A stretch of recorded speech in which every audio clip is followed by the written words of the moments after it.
자, 여러분들, 이번 시간에는 필요 조건과 충분 조건에 대한 이야기를 한번 여러분들과 해보려고 합니다. 자, 먼저, 충분 조건과 필요 조건이 무엇인지부터 이제 설명이 나와 있는데요. 자, 여러분들 이걸 한번 생각해 봅시다. 우리가 지금 몇 시간에 걸쳐서 같이 계속해서 공부하고 있는 내용이 바로 뭐냐면요. 자, 두 개의 조건을 가지고요. 무엇이면 무엇이다라는 꼴에 명제를 만들어서 P이면 Q이다라는 이런 명제에 대한 공부를 지금 계속해서 우리가 지금 하고 있습니다. 그런데 이번 시간에는 P이면 Q이다라는 이 명제에서 우리가 또 어떠한 내용을 끌어낼 수 있느냐면요. 이런 내용을 여러분들 끌어낼 수 있습니다. 만약에요, P이면 Q이다라는 명제가 있는데요. 이 명제가 딱 보니까 참이에요. 참이면은요, 일반적인 명제를 이렇게 사용하니까요. 자, 이렇게 화살표 기호를 사용하니까 뭔가 좀 참인 명제는 기호가 조금 색달라야 되겠죠. 그죠? 그러면 누가 봐도 이건 참이라는 걸 인정하자는 그런 취지에서, 자, 기호를 하나 만들어냅니다. 그래서 그게 바로 뭐냐면요. 자, 이렇게 P면 Q다라는 명제가 있을 때, 이 명제가 참이다라는 표현은 이렇게 화살표가 두 가닥으로 이렇게 요 기호를 이용해서 나타납니다. 그러니까 여러분들 만약에 어떤 명제를 여러분들이 봤을 때 이렇게 두 쪽짜리 화살표가 이렇게 만약에 표현되어 있다, 두 쪽짜리 화살표로 표현이 되어 있다 그러면 이 명제는 참이라는 얘기구나 라고 여러분들이 생각을 해주시면 됩니다. 자, 그랬을 때 이 앞에도 조건이고요. 자, 앞에도 조건이고 그 다음에 뒤에 있는 것도 여러분들 조건입니다. 그죠? 자, 두 개의 조건에 의해서 만들어진 명제니까요. 자, 그랬을 때 만약에 이 명제가 참이라면요, 이 앞에 있는 조건을 우리가 뭐라고 하냐면은 충분 조건이라고 하고요. 그 다음에 뒤에 있는 조건을 뭐라고 하냐면 필요 조건이라고 하는 겁니다. 필요 조건. 자, 이런 생각을 여러분들 한번 해볼까요? 여러분들이 혹시 무슨 꽃을 좋아하시나요? 장미꽃 좋아하시나요? 장미꽃?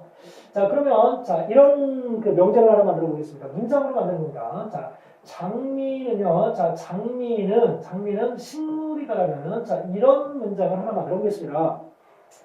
자, 그러면 앞에, 이거는 이제 느는 이면 역할을 여러분들 한다고 생각하시면 되고요. 자, 장미면 식물이다. 이런 문장으로 된 명제를 여러분들이 생각하셨을 때, 이 장미는 여러분들 어떻습니까? 식물이 되기에 어때요? 충분하죠? 장미는 식물이 되기에 충분합니다. 자, 그래서 이 장미는 무슨 조건이 되느냐면요, 충분 조건이 되는 거고요. 그 다음에 식물이라는 건 뭡니까, 우리가?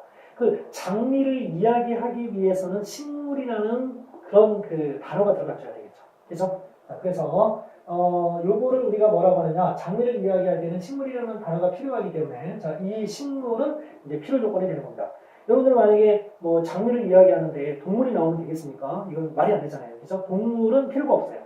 우리가 장미를 이야기하려면 식물이라는 단어가 나와줘야 돼요.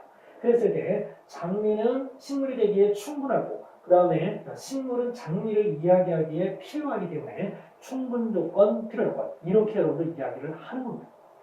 여러분들 가족으로 생각을 하셔도 돼요. 여러분들은요, 여러분들의 가족의 어떻습니까? 하나의 구성원이죠. 그러니까 여러분들은 여러분들 가족이 되기에 충분한 거고요. 그리고 여러분들을 이야기하기 위해서는 여러분들 가족이 어떻습니까? 필요한 거죠. 여러분들 이야기하려면 여러분들 가족이 필요해요. 이렇게 여러분들이 충분 조건과 필요 조건을 이해해 주시면 되겠습니다. 그런데 여러분들, 이런 것도 있습니다. 필요 충분 조건이라는 것도 있어요. 필요 충분 조건. 자, 필요 충분 조건이라는 것은요, 자, 우리가 어떤 명제가 있는데, 이 명제가 P면 Q다라는 명제가 참이에요. 자, 그러면 이렇게 표시한다고 그랬죠. 자, 그런데, 거꾸로, 역을 만들어서 표현을 했는데도 그 명제가, 참이라고 만약에 생각을 해보겠습니다. 자, 여러분들, 어떤 명제가 있는데요. 자, 그 명제의 역은, 원래 명제와 참거짓을 같이 하지 않는 경우도 있다고 그랬죠? 얘가 참이라고 해서 얘가 꼭 거짓이거나, 얘가 거짓이라고 해서 얘가 참이 되고, 그런 게 아닙니다. 참거짓을 서로 똑같이 공유하지 않아요. 얘가 참인데 얘가 참일 수 있고요. 얘가 거짓인데, 얘는 또 거짓이거나 또는 참일 수가 있어요. 그때 상황에 따라서 여러분들이 판단하셔야 된다고 했습니다. 그런데, 이 어떤 명제와 그 명제의 역이 동시에 참이 된다면요, 앞에 있는 가정과 결론은 그러면 서로 어떻다는 얘기냐면 두 개가 서로 어떻다? 똑같다는 얘기입니다. 그러면 결과적으로 자, 그래서, 자, 이럴 때를 우리가 어떻게 표현하느냐면, 요렇게 여러분들, 양쪽 화살표가 들어가게끔 요렇게 표시해 줍니다. 그러니까, 이 P가요, Q가 되기에 얘가 충분하죠? 그럼 얘는 이제 충분 조건. 자, 그 다음에 얘는 무슨 조건이 되냐면 필요 조건이 됩니다. 그런데 이렇게 뒤집어서도 만약에 반대로 해서도, 여기 있는 상태에서 얘가 참이라면 이 Q는 뭡니까? 그러면 충분 조건이 되고요. 자, 그 다음에 이 P는 뭐가 된다? 필요 조건이 되죠? 자, 그러면 여러분들 어떻습니까? 이 P라는 애만 이렇게 놓고 보면은 충분 조건이기도 하고 필요 조건이기도 해요. 자, 이런 경우, 우리가 이 두 조건을 서로 뭐라고 하냐면, 필요 충분 조건이라고 합니다. 그러니까 두 개의 조건을 다 갖추고 있는 거예요. 필요 조건이기도 하고 충분 조건이기도 한 경우죠. 자, 여러분들, 이거 좀 실감이 좀 덜하실 겁니다. 그래서 선생님이, 자, 문제를 하나 준비했습니다. 자, 필요 문제 보시면요, x가 실수일 때, 두 조건, P 조건은 뭐냐면요, 자, x-7의 제곱은 0이다라는, 자, 이런 그 조건이 주어져 있고요. 그 다음에 Q 조건은 x는 7이다라는 이런 조건이 주어져 있습니다. 자, 그러면 왼쪽 여러분들, x-7의 제곱이 0이에요. 무엇인가를 제곱하면 항상 0보다 큰 걸 갖거든요. 자, 그런데, 지금 여기에서 0이 되는 x를 찾으라는 얘기잖아요, 이게. 그런데, 아슬아슬하게 어떻습니까, 여러분들? 자, x-7의 제곱이 0이 될 수는 있어요. 그죠? 일반적으로 다 0보다 크지만 0일 수 있어요. 자, 그래서 그 경우를 딱 찾아봤더니 어떻습니까? x가 7일 때 유일하게 0이 되고 어떠한 경우도 이 식을 만족시키는 경우는 어때요? 7 이외에는 x를 찾아볼 수가 없죠? 그러니까 이 p 조건은 유일하게 만족시키는 자, 질리집합의 원소는 7뿐입니다. 자, 그리고 q집합을 보니까 또 어때요? 여기도 이 식을 만족시키는 x는 7밖에 없어요. 그러면 7이 유일한 질리집합의 원소가 되는 겁니다. 자, 그러면 이때 이 P 조건 P와 조건 Q는 서로 어때요? 똑같죠? 그러면 얘이면 얘라고 할 수 있고요. 또 얘이면 얘라고 할 수 있는 겁니다. 자, 그러면 결과적으로다가 이렇게 서로 똑같은 그런 질리집합을 공유하는 자, 이런 두 조건을 우리가 뭐라고 하냐면 자, 뭐라고 한다고 했습니까? 필요 충분 조건이라고 한다고 했죠. 자, 필요 충분 조건. 이미 여러분들 눈치를 챘을 거고요. 그리고 선생님이 이미 그 필요 충분 조건 설명할 때 이거를 벌써 이제 이 개념을 일단 사용을 했습니다, 여러분들. 자, 어떤 명제가 있을 때, 자, 이게 만약에 참이라고 한다면, 또는 거짓이라고 한다면, 어떤 관계가 성립하는지, 그 포함 관계를 가지고, 이미 우리가 살펴보긴 했지만, 다시 한번 정리를 하고 넘어가도록 하겠습니다. 자, 첫 번째요. 예를 들어서 두 조건 PQ의 질리집합을 각각 대문자 PQ라고 한다면요. P는 Q이면 충분 조건이다. 만약에 그 명제가 참이 되려면요. 자, P의 질리집합인 대문자 P가 Q의 질리집합인 대문자 Q에 포함이 되면 됩니다. 아까 선생님이 얘기해 줬죠. 여러분들한테. 여러분들하고 여러분들 가족을 이야기할 때요. 여러분들은 여러분들 가족이 되기에 어떻다? 충분하다. 즉, 충분 조건인 그 조건은요, 필요 조건에 포함이 될 때 그 명제가 참여될 수 있는 겁니다. 자, 그래서 P는 Q이다, P는 Q이기면 충분 조건일 때는, 자, P가 Q에 포함된다는 얘기고요. 자, P는 Q이기면 필요 조건이다 그러면, 이번에는 Q가 P에 포함된다는 얘기입니다. 그런데 필요 충분 조건이라는 것은 네가 되고, 네가 되는. 그러니까, 둘의 포함 관계가 서로 어떨 때? 똑같을 때. 두 질집합이 서로 같을 때, 이럴 때를 우리가 필요 충분 조건이라고 이렇게 이야기를 해주는 겁니다.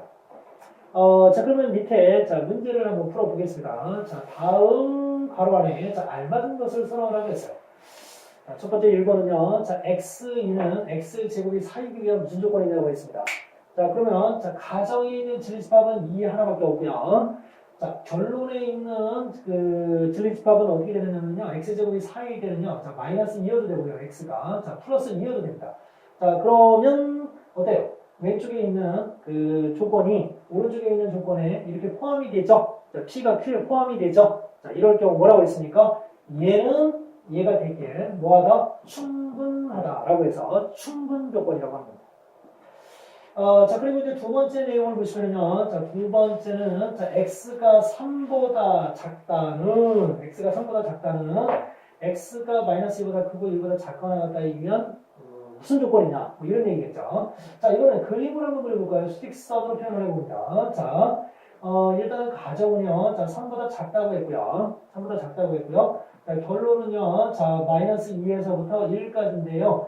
마이너스 2는 포함하지 않고 1은 포함하고 있습니다. 자, 그러면 앞에 있는 조건은 3보다 작다. 그 다음에 뒤에 있는 조건은 마이너스 2보다 크고 2보다 작거나 같다. 그럼 어떻게 됩니까, 여러분들? 얘가 이쪽에 포함이 되죠? 그렇게 본다면 이 x가 3보다 작다는 조건은요, 얘를 포함하는 거예요. 포함하는 애는 뭐라고 그랬죠? 포함하는 애는 필요 조건이라고 한다고 그랬죠? 이렇게 이해해 주시면 됩니다. 자, 그리고 이제 3번을 보시면, 자, A는 2B다. A가 2B하고 똑같답니다. 자, 이런 조건이 하나 있고요. 자, 그 다음에 A-2B의 제곱은 0이다라는, 자, 이런 조건이 또 하나 있습니다. 자, 여러분들, 어떤 식을 제곱을 하게 되면 항상 0보다 크거나 같다라고 했죠? 근데 0이냐고 물어봤어요. 가능합니다. 0일 수 있습니다. 뭐일 때? A-2B가 0일 때 0일 수 있죠. 두 개가 서로 똑같을 때. 자, 그러면 A는 2B가 되고요. 자, 그러면 가정에 나와 있는 조건과 결론에 나와 있는 조건이 서로 어떻습니까? 똑같이 생겼죠? 그러면 얘가 얘라고 할 수도 있고요. 얘가 얘라고 할 수도 있죠. 자, 그렇다면 얘는, 자, 얘 있기 위한 무슨 조건이다? 충분 조건이기도 하고 필요 조건이기도 할 때, 자, 뭐라고 합니까? 필요 충분 조건이다. 이렇게 여러분들 이야기를 합니다. 자, 오늘 여러분들하고 같이 공부한 내용은요, 자, 어떤 내용이냐면요, 어떤 명제가 있어요. P면 Q다라는 명제가 있는데요. 이 명제가 3이라고 한다면, 자, 두 쪽짜리 화살표 써 주시고요. 그 왼쪽에 있는 조건을 충분 조건이라고 하고, 오른쪽에 있는 조건을 필요 조건이라고 한다는 겁니다. 자, 그래서 일방적으로 포함이 될 때는 그냥 충분 조건이라고 하고, 그 다음에 일방적으로 포함을 시킬 때는 필요 조건이라고 하는데, 서로가 서로를 포함할 수 있는 그런 관계일 때, 즉, 두 개가, 가정과 결론이 서로 똑같을 때는 필요 충분 조건이라고도 할 수 있다라는, 자, 내용을 여러분들 배웠습니다. 이 P면 Q이다라는 이런 명제에 담겨져 있는 그 의미와 우리가 공부해야 될 그런 내용들 아주 풍성하죠. 자, 여러분들 오늘 수고하셨고요. 자, 다음 시간에 또 이제 새로운 내용으로 다시 만나도록 하겠습니다.